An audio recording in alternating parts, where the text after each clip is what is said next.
In this tutorial, I am going to show you how to create a WeChat account. 1.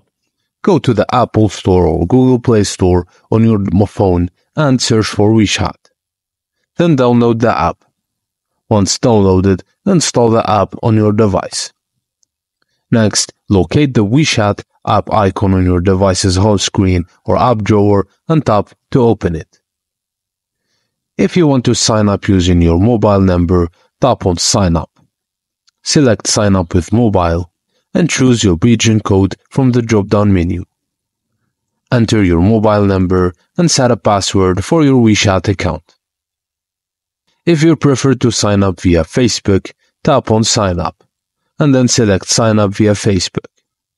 WeChat will redirect you to Facebook to request permission to log in. Once redirected back to WeChat, choose your region code and enter your mobile number, then set a password. Follow the on-screen instructions to complete the sign-up process, and this may involve verifying your mobile number and setting up your profile. And that's it, guys, as simple as that.